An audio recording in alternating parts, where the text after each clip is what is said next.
Madam, the hour approaches. You must make ready.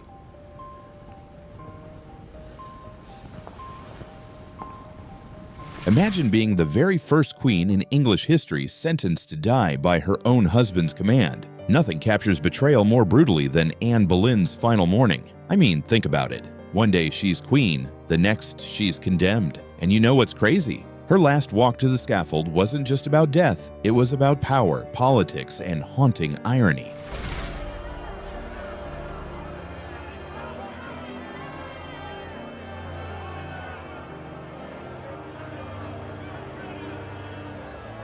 And here's where it gets even stranger. London woke up under a gray sky that day. Inside the Tower of London, workers had built a special scaffold overnight. It wasn't the usual raised platform people expected. Instead, it was a lower wooden structure designed for something unusual, a French swordsman, not the traditional English axe. Henry VIII wanted the death to appear swift, clean, and even merciful. But really, it only highlighted how shocking this moment was. By early morning, crowds began to gather, whispering in disbelief. "A queen will die today," they murmured. The first time in England's history such words were ever spoken. This wasn't just another execution, it was a political earthquake. Thousands felt the weight of the moment as Anne Boleyn, the woman who once changed the kingdom, now faced her final stage. But wait, it gets darker. Locked inside the tower for 17 long days, Anne woke on her last morning with a kind of eerie grace. At just 35, she still carried the same elegance that once captivated Henry VIII. Her loyal ladies-in-waiting dressed her carefully. Anne chose a dark gray mantle lined with fur, and beneath it, a crimson bodice. The colors were practical. They would hide the blood, but they were also dignified. In a chilling twist of humor, Anne touched her neck lightly and whispered, "I have a little neck." Witnesses remembered it, not just as a joke, but as a moment that revealed her courage, irony, and acceptance of the inevitable.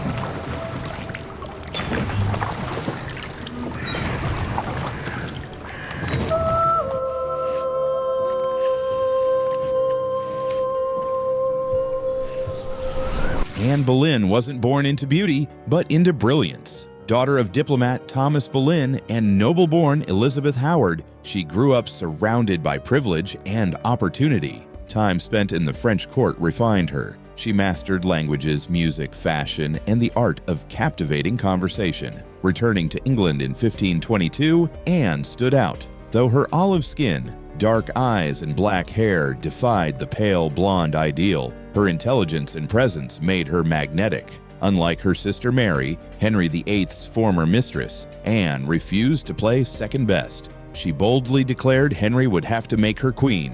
Already trapped in a failing marriage to Catherine of Aragon, who hadn't produced a male heir, Henry became obsessed. For 7 years he pursued Anne, even breaking with Rome when the Pope denied annulment. By 1533, they were married, and Anne gave birth, not to a son, but to Elizabeth I, changing history forever.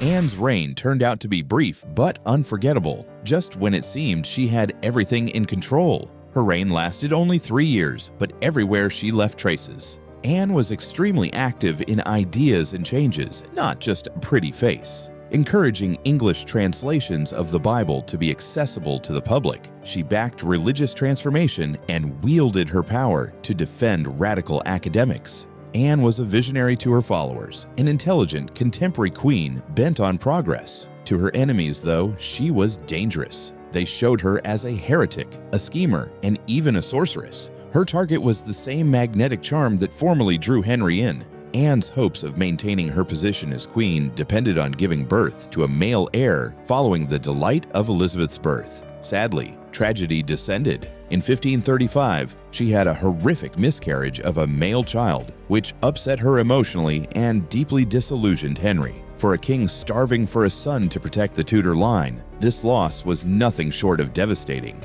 Every aborted pregnancy seemed to remind Henry that God did not give this marriage blessings. Once intense and obsessive, his passion for Anne started to subside. Though still young and hopeful, Anne tried to stay resolute. The voices at court got stronger. Many started to see her as a curse rather than a blessing, opposing her failure with Catherine of Aragon's great endurance. These personal catastrophes harmed her political position and opened the door for her enemies, especially Thomas Cromwell, to start planning her demise.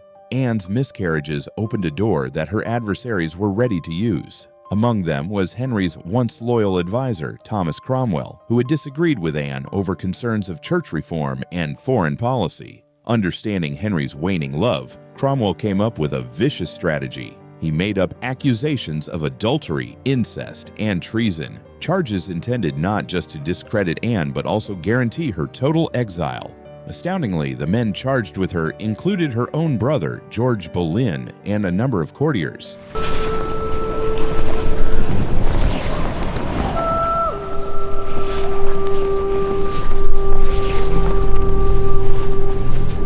On May 2, 1536, Anne was arrested and taken to the Tower of London. Just days later, on May 15th, she was placed on trial before a tribunal of peers. The outcome was decided before it began. Despite her calm defense, arguing with intelligence and dignity, Anne's fate was sealed. Eyewitnesses said she carried herself as if she were a queen still, and described her as almost angelic in her composure. Even so, she was declared guilty. At first, her sentence was burning at the stake, but in what Henry framed as an act of mercy, it was changed to beheading.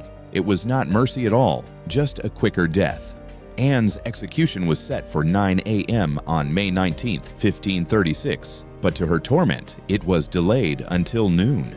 The hours stretched painfully long, giving her time to reflect on her fate. She received the sacrament of communion and spent the morning in prayer, preparing her soul for what awaited. Unlike many condemned prisoners, Anne never confessed to the crimes she was accused of. Instead, she maintained her innocence to the very end, stating that before God she had never betrayed her husband. Those around her said her composure was remarkable, almost otherworldly. While others might have raged or wept, Anne seemed serene. She knew her end was near, but she faced it with a strength that astonished even those who had condemned her.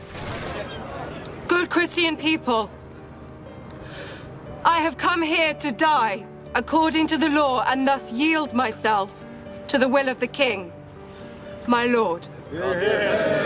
Anne said a last heartbreaking farewell to the ladies who had stayed with her throughout her incarceration before starting onto the scaffold. To each, she gave a personal token, little keepsakes like embroidered handkerchiefs, books, or jewelry. These were her ways of asking them not to forget her when she was gone, gifts of memory.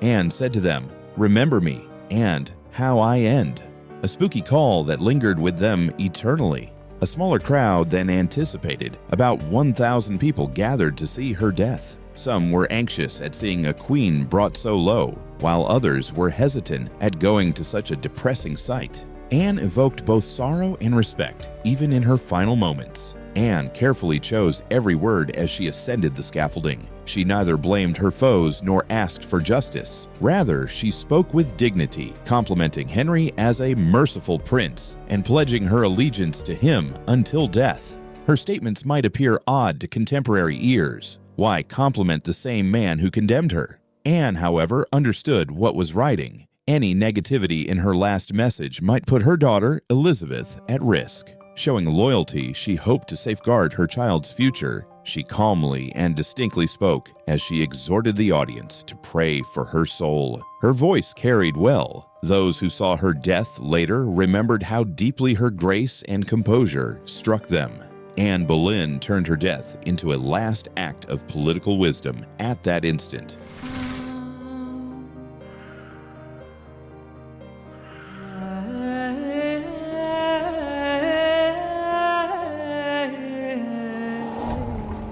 Anne Boleyn's execution on May 19, 1536, was far from the typical grisly axe beheadings of Tudor England. Henry VIII, in what some viewed as an act of mercy, summoned a skilled French swordsman instead of an English axeman. Before her death, Anne gave the executioner gold coins, a final gesture of dignity. Refusing to lie on a block, she knelt upright, blindfolded, and whispered, "Jesus, receive my soul." Known for his precision, the swordsman tricked her by calling for his weapon before swiftly severing her head in one stroke. Silence filled the courtyard before uneasy murmurs spread among nobles, guards, and commoners. Once crowned in glory, Anne now lay lifeless on the scaffold. Immediately, cannons fired across London, signaling Henry's freedom to remarry. The very next day, he became engaged to Jane Seymour, marrying her 10 days later. Anne's body, denied royal honors, was hastily buried in a narrow chest within the Tower's chapel. Henry then sought to erase her, ordering her portraits destroyed, her name removed, and her image stripped from coins and halls. Yet despite his efforts, history would not forget Anne Boleyn, the queen who changed England forever. Anne Boleyn, the wife of Henry VIII, awoke in the royal apartments at the Tower of London. Though Henry tried to bury Anne's memory, her daughter Elizabeth would resurrect it in the most powerful way possible. 23 years after Anne's execution, Elizabeth was crowned Queen of England in 1558. Her reign, lasting 45 years, ushered in what historians call England's Golden Age. Elizabeth never forgot the mother she lost as a child. She subtly honored Anne by adopting her falcon emblem and surrounding herself with loyal courtiers who respected her maternal legacy. She also learned from her mother's fate. Elizabeth never married, famously declaring herself married to England. This was both a political safeguard and a lesson drawn from watching how her mother's marriage to Henry had ended in betrayal. Instead of letting marriage dictate her fate, Elizabeth defined herself by her rule, ensuring her power could never be stripped away by a husband. In doing so, she transformed her mother's tragedy into triumph, proving Anne's bloodline was destined to shape history. Anne Boleyn's tale survives not just as a personal tragedy, but also as a representation of abuse against women in leadership. Lies silenced her, political might crushed her, and ambition punished her. Yet her death provided the ground for England's finest queen.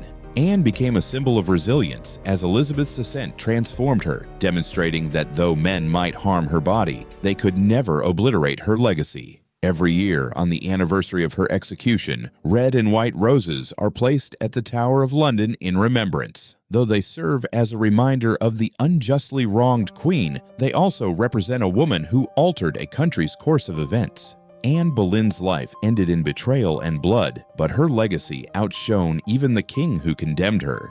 Through Elizabeth I, Anne triumphed beyond the grave, turning tragedy into England's golden age. Her story remains a haunting reminder of power, love, and the ultimate price of ambition. Like, share, and subscribe.